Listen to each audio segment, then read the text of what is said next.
ব্যাঙ্গালোরে যাওয়ার জন্য আমরা প্রথমে ধরে নিয়েছিলাম ট্রেন, আর তার প্রথম দিন পৌঁছে গেছিলাম আমরা চেন্নাইতে, আর তার একদিন পরে আমরা পৌঁছালাম ফাইনালি ব্যাঙ্গালোর।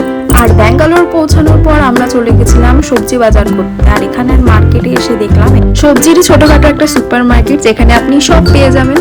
আর এখান থেকে আমরা কিনে নিয়েছিলাম 5-6 দিনের জন্য সবজি। তারপরে আমি দেখলাম বাইরে অনেকগুলো আমের ভ্যারাইটি, নানান রকমের আমের ভ্যারাইটি আছে এখানে। আর এর ঠিক পাশেই মানে সেটা হচ্ছে সবজি সুপার মার্কেট, আর তার পাশেই ছিল হচ্ছে ফলের সুপার মার্কেট, একই দোকান বা দুটো ভাগ করা। আর এখানে এসে আমি জানতে পারলাম এখানে নাকি পুরো ইন্ডিয়ার নানান ধরনের যত আম পাওয়া যায় এখানে সবই পাওয়া যায়, সব ভ্যারাইটি আপনি দেখতে পাবেন।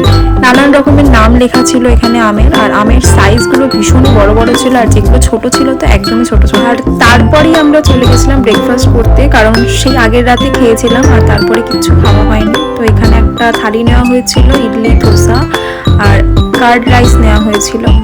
তারপরে আমরা বাড়ি চলে আসলাম। তারপর আমার হাজবেন্ডরা চলে গেছিল আইএসসিতে। আমি তারপর জানলা খুলে দেখলাম বৃষ্টি পড়ছে।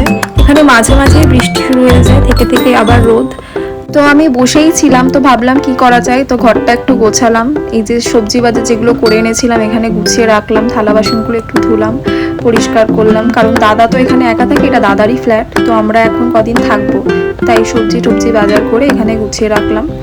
আর এখানে সবজিগুলো দেখুন সবই হাইব্রিড টাইপের, মানে অনেকটাই বড় বড় সাইজের। আর এই আমটা কিনেছি আমি, দেখুন কত বড়, আমি জাস্ট এক হাত দিয়ে তুলতে পারছিলাম না, এতটাই ভারী। নাম জানি না আমটা, কিন্তু ভালোই খেতে ছিল। আর কিনেছিলাম লাউ, আলু, আর এই গন্ধরাজ লেবুটা আমি বাড়ি থেকে এনেছিলাম। আর কিছু ফল কিনে নিয়েছিলাম, অল্প জাম, আমার জাম খেতে খুব ভালো লাগে, একটু আপেল, শসা আর কলা। দাদাদের রাত্রিবেলায় ট্রেন ছিল 10:30টার দিকে, তো আগেই বেরিয়ে যাবে 8:30টার দিকে। তার আগে ভাবলাম আমি কিছু বানিয়ে দিই। প্রথমে ভাবছিলাম কি বানাবো, তারপর দেখলাম চিড়ে আছে, চিড়েটাকেই বের করে নিলাম। বের করে তারপরে চিড়েটাকে একটু জল দিয়ে ধুয়ে নিতে হবে প্রথমে। এই যে জল দিয়ে ধুয়ে নিলাম, ধুয়ে বেশি না 2 মিনিট মতন ঢেকে রাখতে হয়। তারপর কেটে নিয়েছিলাম কিছু সবজি, যেমন গাজর, লঙ্কা, পেঁয়াজ, টমেটো। একটু চিড়ের পোলাও বানাবো ভাবলাম, ডিম ছিল, একটু ডিমও দিয়েছিলাম।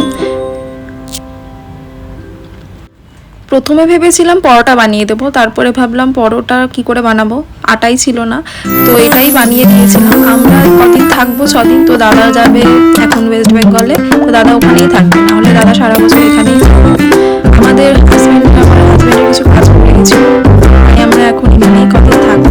আমাদের কাজ শেষ হয়ে গেলে আমরা চলে যাবো। তো আজকে দাদা আমার সাথে আর একটা কাজ ছিল, তার জন্য আমি আজকে ওয়েস্ট বেঙ্গলে। আমার প্রায় ভালো হয়ে গেছে, এটা একটু নরম করার জন্য আর দিয়েছিল, একটু নরম হয়ে গেছে। এই যে তারপর আস্তে আস্তে জাস্ট ভেজে নেওয়া, আর তারপরে মাঝে মাঝে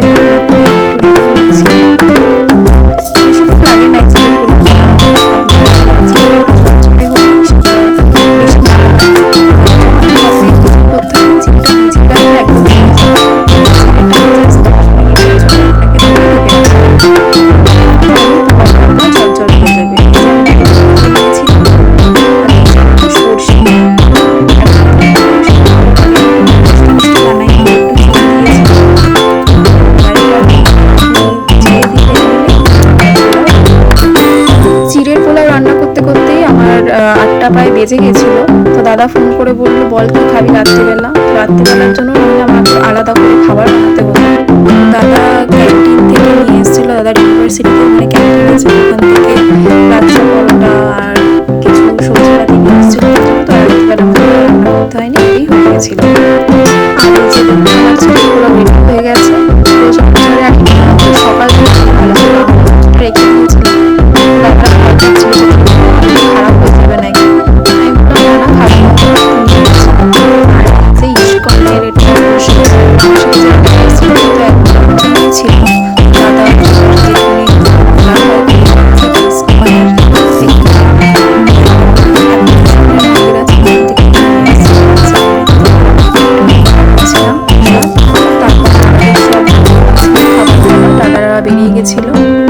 তারপর আমরা রাত্রিরে ডিনার করতে বসলাম। এই যে দাদারা কিনে এনেছিল ক্যান্টিন থেকে লাচ্ছা পরোটা, মাঞ্চুরিয়ান, এগুলো দিয়ে আর একটু আলু সিদ্ধ ভাবে করেছিল আমার হাতে।